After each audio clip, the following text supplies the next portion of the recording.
Um, Today's session is organized around a simple framework to approach product-led growth. Although this is not a strictly linear process, it's a useful model, at least given the format of this, to understand choosing among goals or setting goals. There is an aspect of strategy which is analysis, prioritization, and setting the right metrics. There is a round of ideation, and then there is execution. And it's also got, reverse loop. So feedback from a step which is supposed to be later can come back in, and iterations can happen. But for this talk, we'll just assume that everything is presented linearly. Okay. So choosing a goal, let's say we're Zepto, right? Um, Obviously, growth of some form is a goal for Zepto. It's a company in a space which is growing. It's a company which has raised a lot of venture capital recently. But what goal do you really choose? And the five goals that you see on the screen might actually lead to five different actions. um, Different goals also have different ideas. I mean, with Zepto, you're all about speed. So are you going to like do something as insane as signing up Usain Bolt as your ambassador, or are you going to do a lot of offline events and activations? It really depends on your goals. um, and depending on what your goals are, the attractiveness of ideas actually tend to vary dramatically based on your goals. So that's why it's really important to pick the right goals. The right goals lead to, choices along the way, including the strategy. For the purpose of this talk, though, um, the universe of ideas that is usually available to the entire team working towards the goal, right, is also very large. The previous slide was just an example to give you a sense of the complexity involved, but in reality, the universe of ideas will also be very large, and hence, leaders must be very careful in choosing the right goals. For the purpose of this exercise, we'll just assume that it's some version of GMV growth or sales growth over the next 1 year. Okay, so next up is strategy, and here's a really good quote that I personally find quite insightful. That strategy without tactics is the slowest route to victory. So you might have a good strategy, but if you don't execute correctly or you don't have the right tactics, you might win slowly. But tactics without strategy is the noise before defeat. So if you don't have the right strategy, very often, even if you execute well, even if you have the best people, you might actually not win. And the first step of forming a strategy is analysis. The simple definition of analysis is merely the careful examination of different parts or details. And this is important because our brains are also subject to many different biases. So, consciously approaching certain problems analytically allows us to avoid some of these tricks that our brains might play with us. So, for the purpose of this talk, my team and I picked two which are for which information is available in the public domain. So, we analyzed customer feedback for Zepto, and we also looked at Dunzo and Blinkit, which are two competing players in the same category. We did not choose Instamart because Swiggy's feedback also has a lot of food delivery related feedback. So that's why we did not choose Instamart, but that's the set that we chose to analyze. So starting with the App Store landing page. So this is just the App Store landing page of the three products. I think the main piece of information here is the rating and the number of reviews.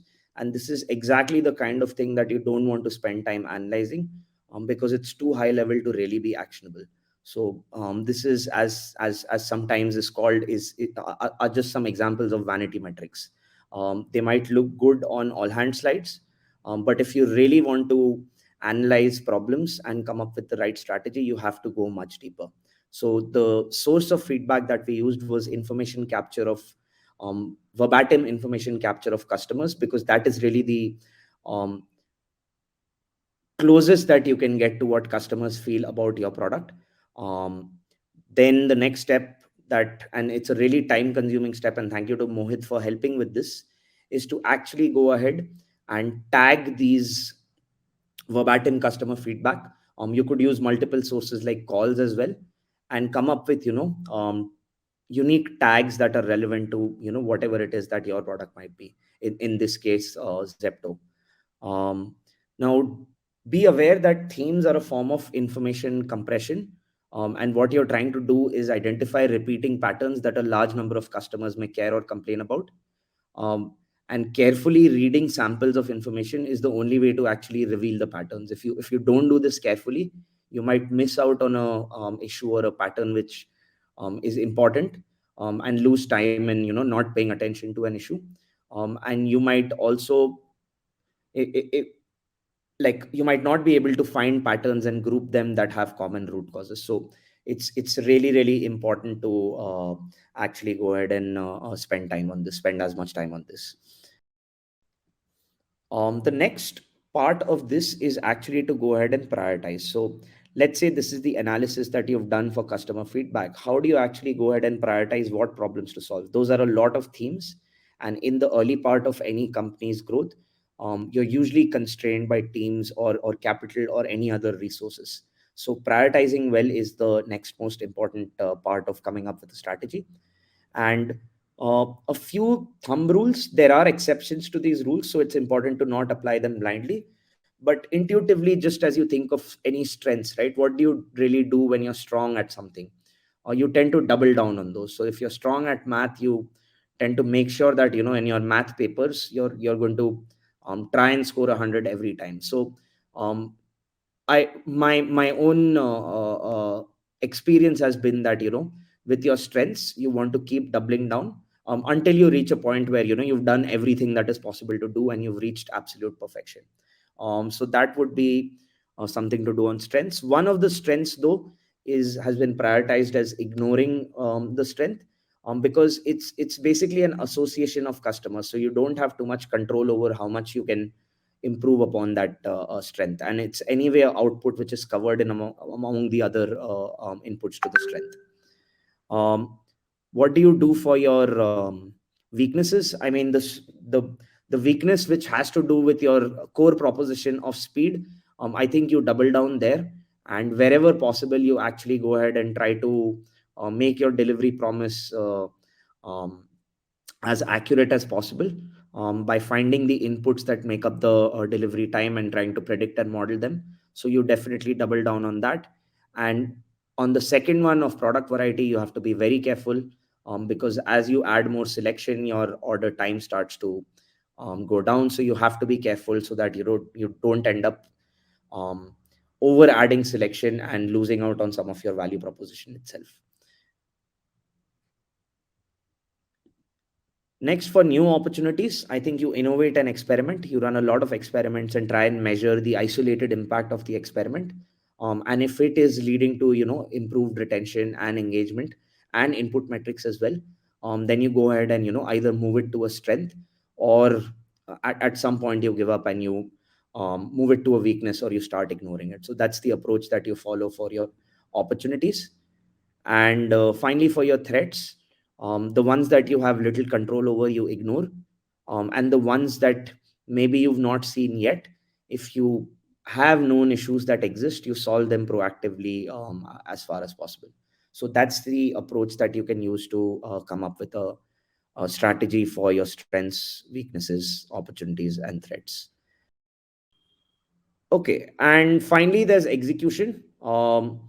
And for execution, it's all about context. Every team, every problem statement, every situation is actually unique.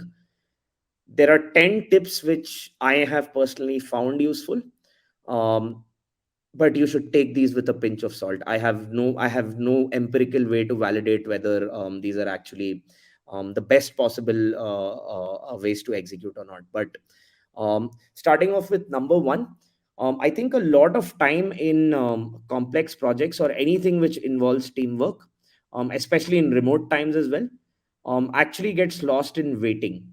So team A is waiting for team B, system A is waiting for system B, process A is waiting for process B. And as a product manager, or as a growth practitioner, you really want to anticipate and de-risk wait times. Um, Convincing everyone who's working on a project on the why will have compounding effects over time. So if you are able to convince someone on why doing something is important, um, the probability of their efforts as well as their outcomes actually increases significantly. um, Creating information symmetry in 95% of the cases usually smoothens things. However, there might be 5% of things where not revealing something might actually lead to better outcomes. um, Actively try and minimize artifacts for similar things. So this happens a lot where, you know, sometimes you end up with six different versions of a Google sheet, and then data quickly goes out of sync. So you want to actively try and minimize the number of artifacts that you have for similar things. And related to it is you want to track work that might be across teams similarly, so that you can easily connect them and information access becomes smoother for everyone on the team. um, Immediate and reflective RCAs are the one half of preventing future mistakes. I know there are teams that practice, periodic or scheduled retrospectives as well. But if there's a mistake that happens during the first 1 or 2 days of a 3 week sprint, how much are you really going to remember 3 weeks later? So, after experimenting with different types of formats, um, immediate RCAs, at least I have personally found, and we've had team feedback as well, which has found it to be more effective. Um, Finally, RCA is only half of the battle unless you have preventive actions um, to systemically prevent future mistakes that do tend to get made during execution in the future. Those are the second half of actually preventing execution mistakes.